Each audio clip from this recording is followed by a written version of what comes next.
Evanimity, beloveds, if you are an elemental kingdom and you give your elements over to something that's not elemental, this is sickness, sin, and death. Okay, the very fabric of your existence is law, which means that you must always operate under that law. I and my Father are one. I and my Father are law. Why are we law? Because we are elemental. And if we give our law, which is our existence, over something that does not have any existence, then guess what we must do?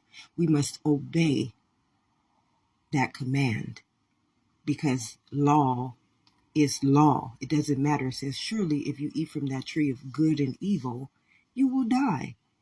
You're eating from somebody else's substance, and yours is elemental. And if theirs is not elemental, if theirs is non-existent, then you will be non-existent, just like that which you gave your very fabric of existence over to.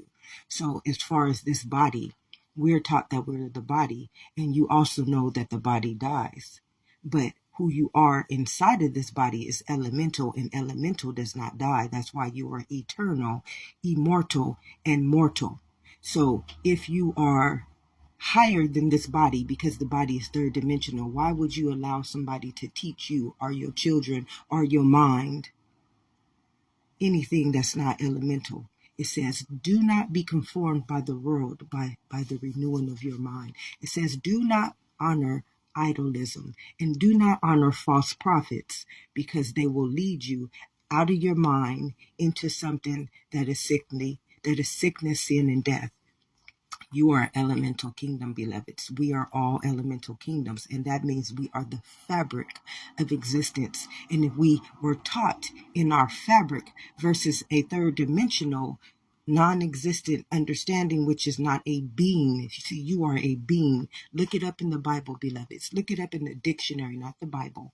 Look being up in the dictionary, and you will understand that it means existence. So if I am a human being, I want to be taught about the being, not the human, because the human came after the being. So if my mind was operating in the right mind, or the renewed mind, which it says, do not be conformed by the world, but the renewed mind, because my renewed mind is my elemental mind, and that's the one that would never kill you or destroy you or lead you astray in an understanding that has no understanding. And I hope you got this, because we have been led by false prophets for far too long. And what God has revealed to me is that old program and those programmers, they are now obsolete. They are no longer worthy of our existence, beloveds. It's time to come out of their matrix. Obsolete.